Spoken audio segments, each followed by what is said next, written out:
guys, it is February 17th, Thursday, the day after the FOMC meeting, and we are having a red day in the marketplace. I mean, it's really kind of fascinating how fickle this marketplace is. And I think in light of that, in the options world, I want to be a little bit farther back, and then make sure that I have enough capital to take advantage of crazy opportunities as they present themselves. And so it's really more than any other times, it's a list of names and making sure I have enough money to come in. And I think I'm also going to talk today about some of the things I saw on earnings reports that are just complete and utter bullshit. Like, I've never seen it reported so badly before in my life. It's like someone fell asleep and is just making stuff up. It's so bad. And it's on some of on the securities that I've been very bullish on. So I will go through what I actually saw and then how it was reported approximately. But just to quickly go through FinViz, this red screen, at this point it makes no sense. I mean, I know people are thinking the Russell Broad Market Index trading at 15 times PE is kind of, but that's a really funky calculation. I would want to see the proof that that is true because, quite frankly, most of the names, like the IWM is a small cap index, and I'm sure that like a huge portion of their names actually don't make any earnings whatsoever because it's not a requirement in the IWM. But like in general, these companies all make earnings and have experienced significant margin compression, significant multiple compression since the beginning of the year. So the S&P is actually extremely cheap in a lot of places.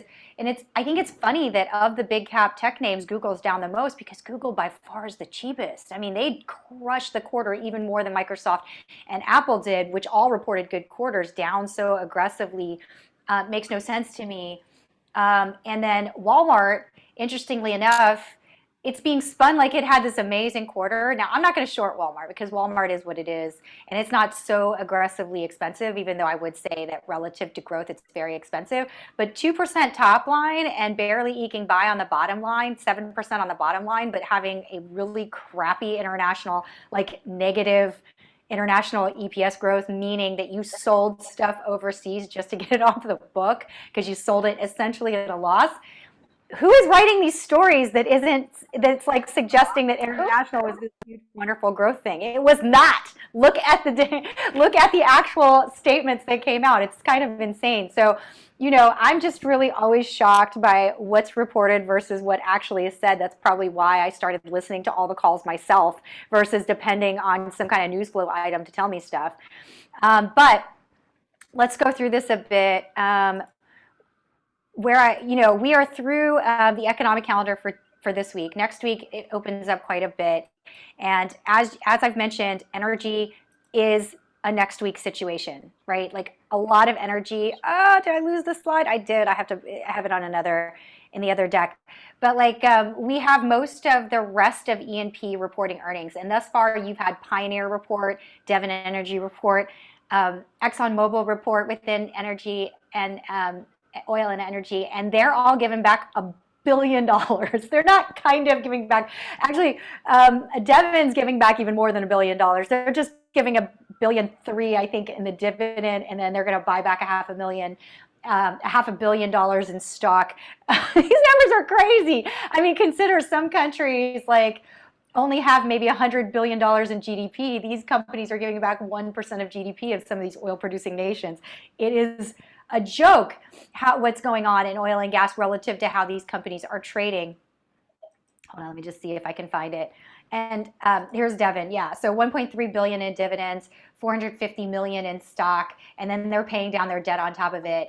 The numbers for Pioneer, which has a great cost of capital, are just as astronomical. It's like 101 billion between stock and dividends. The thing for them is they're kind of hoarding cash a bit to just see if there's some things they want to kind of do. Asset purchases, etc. And one of the things they said that I didn't even know is like they kept getting pushed on like, why aren't you hedging? Why aren't you hedging? And I kind of want to show you when people say, oh, oil's in backwardation, what do they mean by that? Here is from the CME group, the quotes on the curve.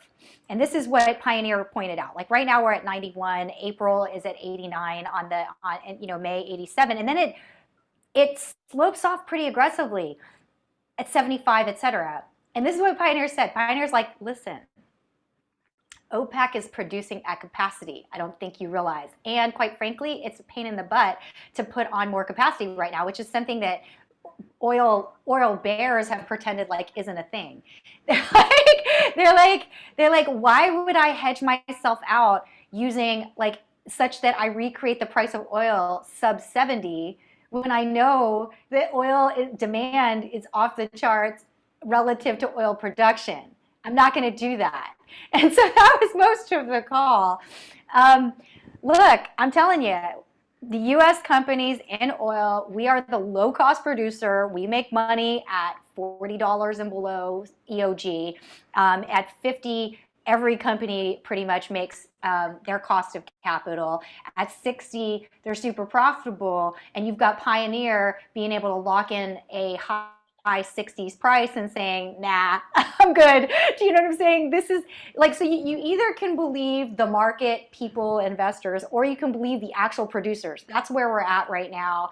I'm choosing to believe the producers because I don't think they're full of it. I think they have to feed all the people that work for their company, and they have to answer to shareholders. So that's who I choose to believe. You guys believe whoever you want to believe, but I'm just going to present it as it was presented to me and let you guys make your own investment decisions always. Oh, this is probably good timing because I keep forgetting to do it. Past performance is not indicative of future performance, or past returns is not indicative of future performance. And this is, not investment advice, so to speak, per se, but it's just a description of what I'm seeing.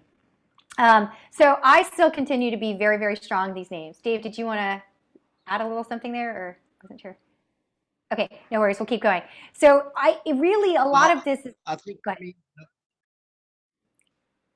the backwardation you're talking about means a bull market will always have great demand in the front months. Yeah. And that's what you're seeing in oil. Right. Absolutely. Yeah, the curve is inverted.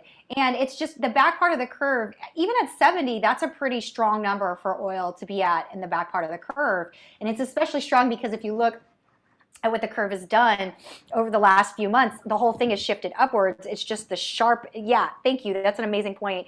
It's just the sharpness with which the front has come up is indicative of how it's, a lot of people want to be like, oh, that's just trading happening. It's not real demand or whatever. But au contraire, mon frere, you realize the oil is actually still physical delivery. Okay, so it's not like this financial stuff happening. At the end of the day, people do have to sit in their chairs and deliver oil. So just remember that when people are trying to be all silly about like, oh, it's not real demand or what have you. Okay, like realize it's large, like many of the oil, not all of them, but many of them are still physical deliveries. So you can't play that much. And also, if you were confused as to where the demand was coming from, it's been really cold. I don't know another way to say it. I'm freezing. Now we're getting a little bit of a warm streak coming out here in the U.S., which is nice, but it shouldn't be confusing. And the U.S. alone released its reserves, so there's that too. So,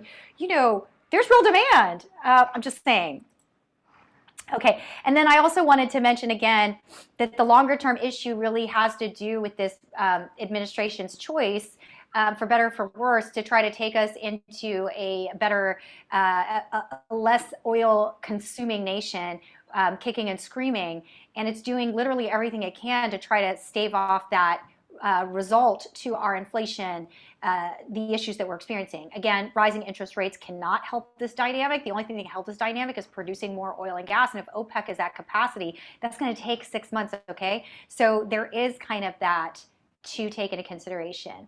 Now, I also, because inflation, I'm not going to make this the inflation call, but I did think that Cathie Woods, while I was watching her being completely rudely spoken to on CNBC, I'm a fan, regardless of whether or not I agree with every single call she makes. She did another way to interpret the yield curve doing what it's doing, which is the back half not lifting, is that people are more concerned about inflation short term than they are long term, and that as a function of that, from a company perspective, that will alleviate over time. Now, I think that probably timing is everything. I am an options person, so timing means everything to folks that play the options market, but her logic is correct. Like, that is actually another way to interpret what's going on with the yield curve. We do see some alleviation, probably from just getting supply coming across. I know a lot of people are very focused on inventory build going and will probably increasingly beat those drums, but I'm not seeing big inventory build across all companies. I'm still seeing folks that are a little bit short inventory. If anything, one of the things that is something that for those that really did have supply chain problems accentuated versus being able to get pricing through, I do worry that they're going to buy in inventory at the highest possible price and then have a real difficulty competing with others that either got their inventory earlier and are now getting pricing through, or. And that's part of the reason why I've been saying that this market will have increasingly in the first and second quarter winners and losers that will come out crisp and clean as daylight. You'll be able to see it so easily in their financials if you actually bother to go through them, which apparently news media is not when they write these articles.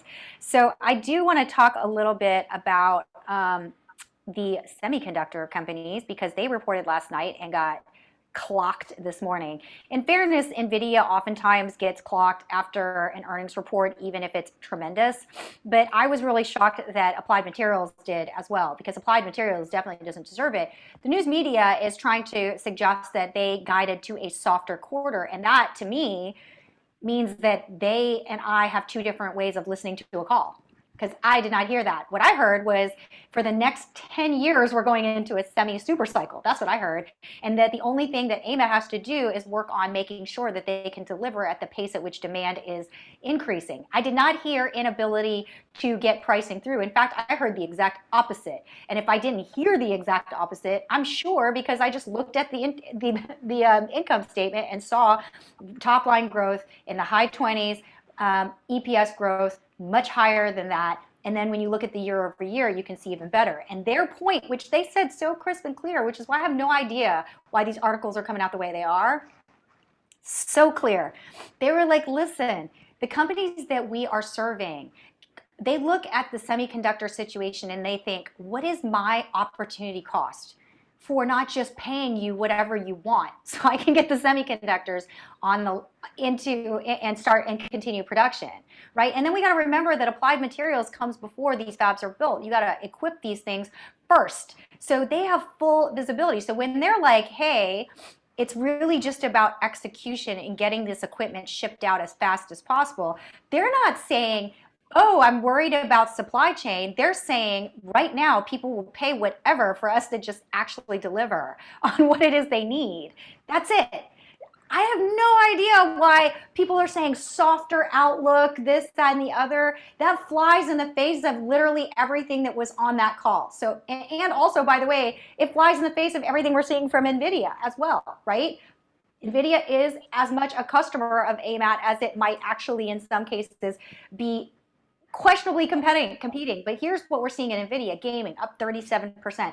Data centers, which had actually become weak in the previous quarter due to, I think, really the wrong chips in the wrong place at the wrong time, so to speak, up 71%. Professional visualization. This one's new. Usually this is like mid-single digits, high single digits. This is up 109%. This is people trying to do more with the data that they have. Auto and robotics was the one area of weakness, but we kind of know why that is. That really isn't a long-term or any meaningful term at all, because we will continue to see, it's probably more autos than it is robotics for sure, because if I compare what's going on in robotics to other companies that do robotics, they're not quite, this is really a function of a lack of chips. It's not a function of lack of demand, okay? So this is the landscape that we're seeing. We're seeing really good margins across every piece of their business. I have no idea why the articles are coming out the way they are. I would love for someone to either put it in the links below or demonstrate to me how it is that Applied Materials somehow magically loses into the biggest chip cycle and fabrication build in the United States of America that has happened in a very, very, very long time. Please help me out with that. But that's what I'd say there. I see it as a buying opportunity. I think that's why these things kind of bounced after, Applied Materials already bounced off of trying to test the 136 level. Again, just stay farther back. You'll be fine. I think my options start 96 days, so incorporating the next quarter so we can kind of see how things run. Now, the other one that we started to talk about yesterday, but I told you I was going to do a little bit more, and I'll increasingly do more on this, is the fertilizer market.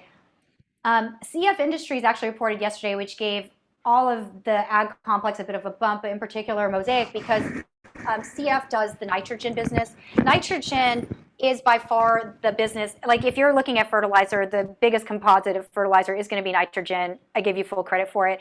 And nitrogen has its own dynamic right now because additionally, blue hydrogen is trying to also use up some nitrogen. So they have kind of a multi-pronged dynamic going on. But I would also say that one of the reasons why I prefer Mosaic is because it is a slightly cleaner story. With nitrogen, because of the nature of the different components, you do have some energy that you really have to understand how nat gas plays into this particular grouping.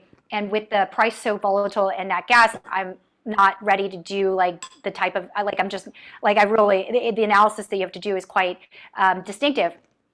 That said, CF crushed it on the quarter, and they crushed it because basically the demand dynamic is high enough where it can offset anything crazy that they're experiencing in the other areas of how you think about the cost of creating the fertilizer. I wanted to mention that they also produced this slide, which is just helps to visualize what's happening as relates to grain prices. Now this as relates to coarse grain stock to use ratio versus corn futures price. This is the World X. So we're seeing, we're just seeing essentially a price that does not reflect how much we've drawn down on these grain stocks. And additionally, remember this, I'll try to come up with a better way to explain this. I didn't realize, once I looked at it, I was like, oh, this is actually quite not straightforward because there's several components. But we saw as well with Archer Daniel Midland, when they came out, the margins on corn being redirected toward ethanol, the margins that they're making on that, even relative to corn as food stock, is continuing to push these grain prices up and create a demand to replenish. Now, I also wanted to just show you that fertilizer geography by region, this is stale, okay? Just realize that this is stale, but the type of fertilizer that you're gonna be demanding in each region, whether it be nitrogen, phosphate, phosphorus, or potassium, Mosaic does the blue and the yellow, and then CF does the dark blue that you see here. Brazil is definitely becoming increasingly the breadbasket for actually Asia, okay? Because like that's what a lot of this trade with China, this stuff over here as well, creating a road into the rainforest is about. It's about trying to get this shipping route to be easier for China to import food, nat gas, natural resources, pretty much everything from Brazil. That's what that's about. Anyways, if you look at it, and I've mentioned to people before that a lot of times when they're looking at NPK, which is nitrogen, phosphorus, and then K is potassium's letter on the periodic table, they forget that certain areas need more nitrogen and certain areas need more phosphorus, potassium. Brazil is very rich in nitrogen. It just has to do with the nature of their soil. This is really, really deep agriculture nerd land, which if you come from a nerdy area of agriculture, this is something you would actually talk about quite a lot, oddly enough. But Brazil, that land is really, you're going to fertilize with a much higher percentage of phosphorus and potassium as long as China is still trying to feed itself. This is very bullish for Mosaic and is part of why, whereas CF had a much less clean story last year versus Mosaic. You can just review the financials and see that almost obviously. Mosaic's been fine for quite a lot of period of time. So just realize that I'm very bullish Mosaic. Again, this market is crazy. So even though they report next week, if I can get a cheap hedge, I will speak to you guys about it. I would almost at this point, just because every time things report, if you must own fertilizer and you must own Mosaic, I would go ahead and buy the stock if you want to be exposed to earnings and maybe kind of like see what earnings entails and how the marketplace reacts. But I just wanted to kind of, for those that are already in it and are kind of like trying to figure out how do I think about it, how do I get smarter on fertilizer, that sort of thing. I did post two reports that come from the Fertilizer Association organization, something like that, into the Discord, so you can read up those. it's interesting because the information from 2019, 2020 isn't really released until 2021, 2022. So the information will be slightly dated. Realize though, again, that because it's dated, it also means that supply and demand dynamics that they print do not exclude the fact that China's neither exporting nitrogen nor the phosphorus potassium stuff as well. And that just has to do with them trying to put themselves in a particular position. I'm going to, oh, yeah, sorry. I wanted to show you this as well because this is actually posted in there. These numbers, again, are through 2020. So because China made that announcement late in the year, I do not believe that this includes the idea that China is not exporting. And you can see how tight this market has gotten. This is the total capacity. This is where we're at relative to capacity, and we're more or less bumping up against capacity. We're within 10% of capacity. So increasing production at the time that China decided last year that it wasn't going to export is not an easy feat for the world to try to do. And so that, again, it's in the Discord along with the full several hundred page reports and charts, which is mostly charts and graphs, so don't be intimidated by it. So I wanted to mention that. And then again, these are Mosaic's financials. You've got the thing is trading at 4 times right now, 4.5 times forward PE, which is probably going to continue to get better, not worse, because I anticipate a good earnings report. And then from an EV to EBITDA basis, because they do have some debt that they're going to pay down, they're still trading a little bit higher than PE. But my suspicion is this starts to come in line because I could see Mosaic either paying down debt or trying to, it's not going to increase with the kind of revenues and margins that they're going to make this quarter.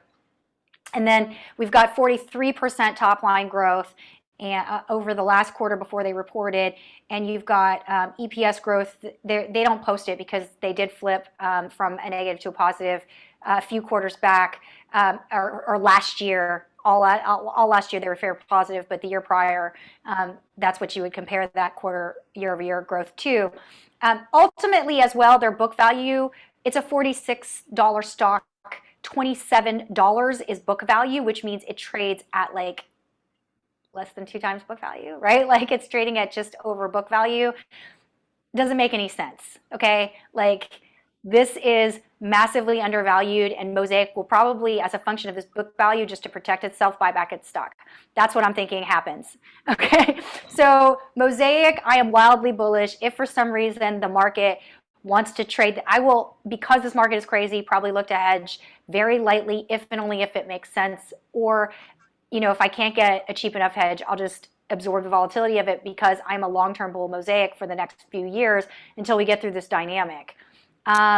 With that, I will pause and take questions. Oh, sorry, there was one other thing. Goldman Sachs is getting clobbered today. I have no idea why. I can't catch any news flow. They are showing at a conference, so I'd love to see if someone really has something interesting to say after the conference. It appeared to me that they guided up on earnings.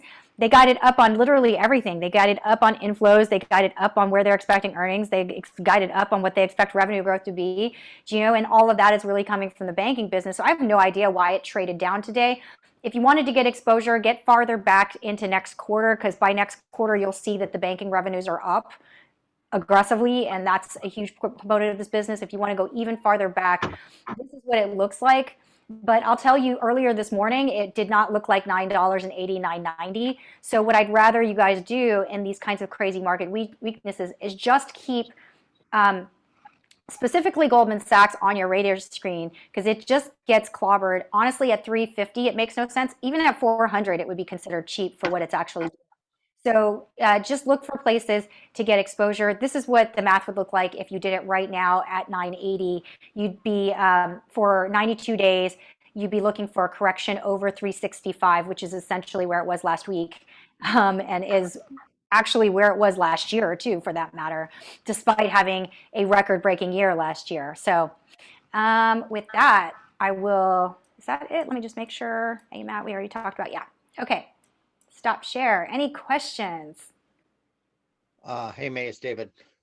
You Hey, brought David. up a very interesting point in that the yield curve is flat because the inflation scare is short term versus long term. I think that's very important.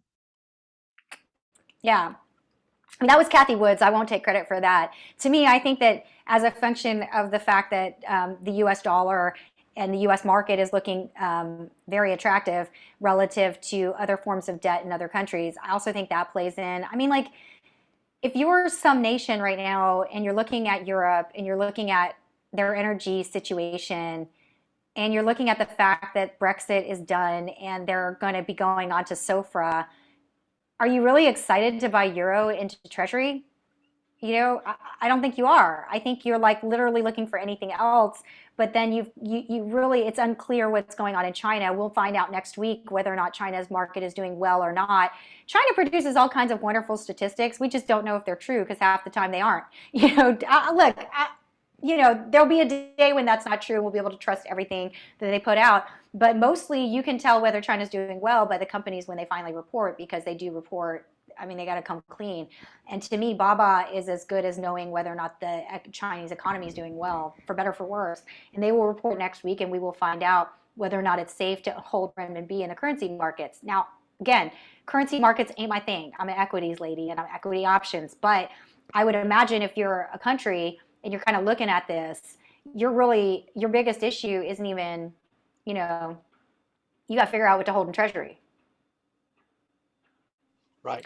That's why I'm always bullish Bitcoin right now. I mean, even with all the regulations that are coming out and people are like all over the place, I think that affects the altcoins and the lesser coins. Then it doesn't necessarily impact Bitcoin right this minute. And even to the extent that we go into increasing like conflict, if you will, with Russia and China, or there becomes increasing negative news flow elbowing at the table.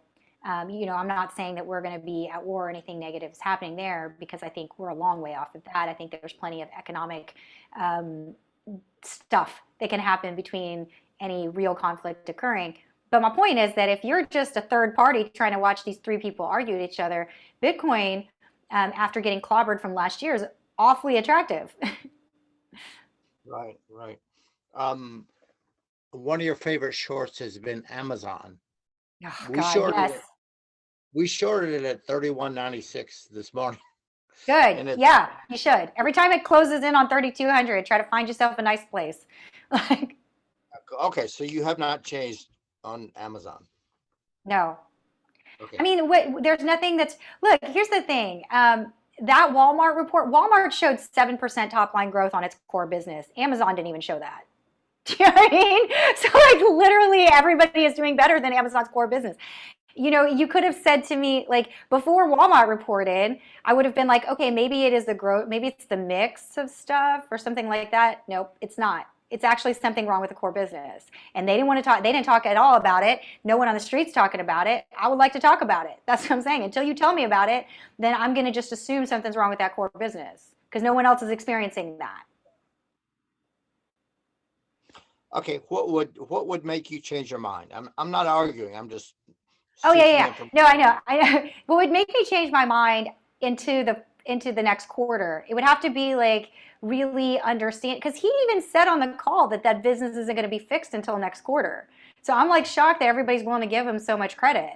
You know, like you'd have to really see the cloud business like become more than 50% of revenues, such that I can say that, you know, and then you'd have to explain to me what the strategy would be to grow the core business and not just have it be the net user of your cash flow from the other businesses. Right, right. I I call it mean, the the other test. thing, because I guess the other piece of it is that it does trade at a 50 multiple. I mean, like, if the thing was a 20 multiple, if it's even a 30 multiple, I'd be like, all right, fine. You know, but it's a 50 multiple. It trades almost 2 times that of Google, and Google has zero problems right now. Right. Does the fact that, I mean, I call it the Tesla effect, that they have endless amounts of capital to They fix. don't, though. They were cash flow negative. That's the whole thing. Like they were cash flow negative. You know, Tesla's pre-selling cards, right? It's a little bit different than Amazon. Cool. Thank you. Yeah. And then as well, Tesla's a younger company. You're giving Tesla a ton of credit for its IP. Like maybe some people are giving Amazon a ton of credit for the companies that it invested in, like as if it's a private equity company. But then you should give Google a ton more credit. Do you know what I'm saying? Because if you think Amazon invested in stuff and Google did not, you are misinformed. Do you know what I'm saying? Yeah, Google's about to split 6 for 1, I think, or Yeah. 20 for 1. Yeah, it's going to split 20 for 1. Usually stock splits are really good because it expands the shareholder base. I think in particular for Google, it allows people to support the stock on times of weakness like today because Google trades at below its growth rate right now on a P to growth basis. And like we're not confused as to where the growth is going to come from at all. We're not confused about anything about what's going on with Google. Nothing but awesome is going on at Google right now. And it's really for them to lose. But thus far, they haven't shown any cracks in the armor. Yeah, we did buy some Googles today. Yeah, yeah. I'm actually always trying to get like, like mostly what I've been doing is I've been doing put credit spreads that are low risk, like way out, like Google down, a bit. And some of them, because people are just raising capital in this marketplace, have been getting off at prices that I'm comfortable with. But we're talking like below 2,500, you can actually get some exposure off, and on short dated vol. On the long side, I'm kind of waiting to see how stupid this market gets on Google, and then I would consider trying to get exposure farther back using long call spreads. But I think that because vol is trading where it's at, I kind of am preferencing, shorting vol versus going long vol. Yeah, another thing you pointed out that I might be wrong on that though. yeah, you pointed out that these big corporations, S&P 500, they don't go to the debt market to get money. No, most of them do not. So this idea that somehow some of them do. The ones that really should get clobbered do, but for whatever reason, the market isn't wanting to clobber them. Do you know what I mean? I'm bearish PayPal because they are impacted by the yield curve. They are, after all, a financial company, and the way in which they fund themselves. Actually, they should be fine because I don't think that's a far statement. I'm not going to go that aggressively, but okay. I'm actually going to pause because that gets a little bit more complicated on PayPal, but we'll pause there. But I'm sure PayPal because of margin compression more than anything else. That's like I'm not convinced that interest rates help or hurt them, except on some of their newer businesses that they've taken in, and even that's slightly unclear to me what they're actually trying to do there. Amazon is not funding itself in debt, but it absolutely could go to the debt capital markets which it probably will, to fund, to factor like every other retailer does in the marketplace. And then they would be beholden to the same negative dynamics. So that actually could hurt them a little bit. Clorox does from time to time fund themselves in debt. People will lend Clorox money because even though I think that their balance sheet and income statement right now suggests that things are not great. In fact, their debt was downgraded from, I think, positive to stable. So still, they're fine. They're not going to have trouble accessing the debt capital markets. It does actually impact them, rate changes. That's part of the reason why I'm negative Clorox, aside from the fact that I just don't believe that their other businesses are going to compensate for the slowdown that will happen against tough comps in 2021 on cleaning. And I also think they're getting massive margin compression. If I was confused, Pool, which also is a big user of chlorine, is suggesting that their pool market continues to grow at a rate that's as fast as they can get people to build pools. They're like, the backlog for people wanting to build pools is increasing, and and they were saying they see 0% of people that are having a trouble with any cost increases. Like if you want to renovate your house and add a pool, you want to renovate your house and add a pool. There's not like, and then that for them is a reoccurring. So their business is, we make the pool and then we manage your pool for you going forward. So more pools being created means that they have a one-time CapEx spend that you pay for, by the way, as the homeowner. And then after that, you're going to buy chemicals for them for the rest of the time, which is essentially chlorine. And that is the dynamic that has been driving chlorine prices higher and higher and higher at the expense of companies like Clorox, which will have to increase pricing and have the consumer bear it. Gotcha. Okay, you've been bearish PayPal since 220. It's Yeah. now 106. Yeah. I think it tests 100. Okay, so you're looking at that from a valuation standpoint, right? Yeah. Okay. I mean, until I hear a real growth strategy there, I don't understand why it should trade at 25 times. That's really it's as simple as that. You know, if everybody's going to make fun of poor Kathy Wood, her companies actually have growth, right? Like I need to see actual growth at PayPal and not transaction growth unless you can make money off of it.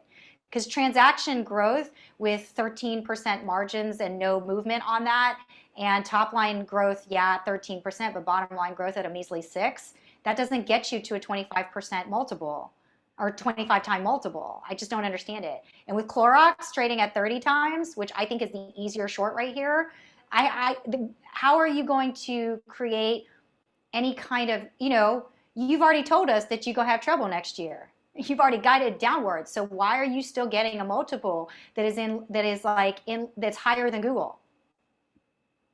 Google told me they're going to grow next year. You know what I'm saying? You told me you're going to have declining EPS growth.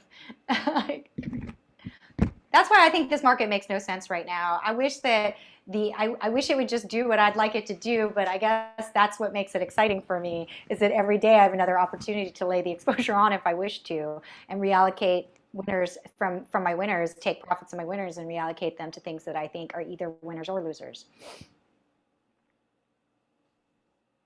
Okay, thank you very much, May. Anything else? Such a weird market, isn't it, David? It's like, is it just me, or has the market always been this way, but I just am like, I have a short memory? Well, it's money flow. So Yeah, I agree.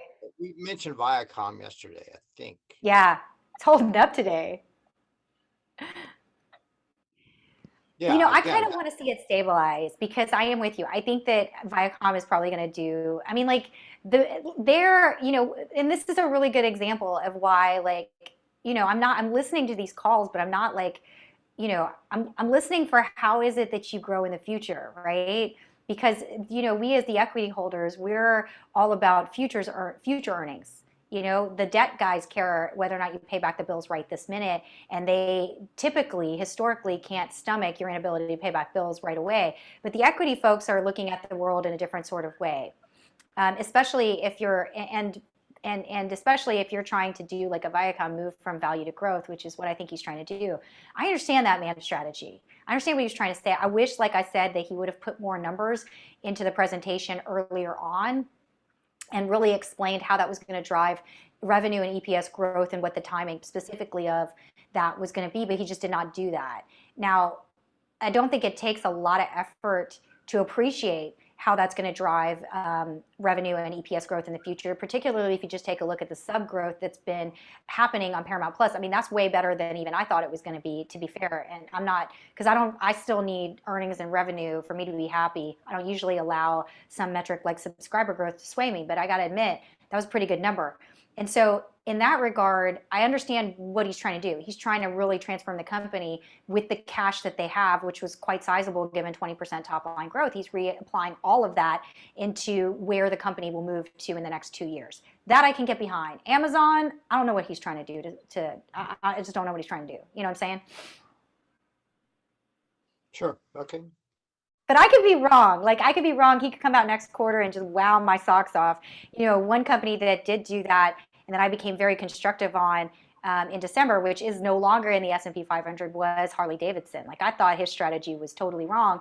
But then when I heard what he'd already done in the way of progress and where he was going, I was like, my bad. Actually, this thing's probably a 2 to 3 year double. Harley Davidson, ticker HOG. And it's on my Christmas list on my Instagram, you'll see, and it's gone from 36 to 42, 43. Yes, sure. Yeah, we're in that. Yeah. So, but I just need to hear the strategy and at least try to understand how it works out. That's all I'm looking for. It's too much for a girl to ask.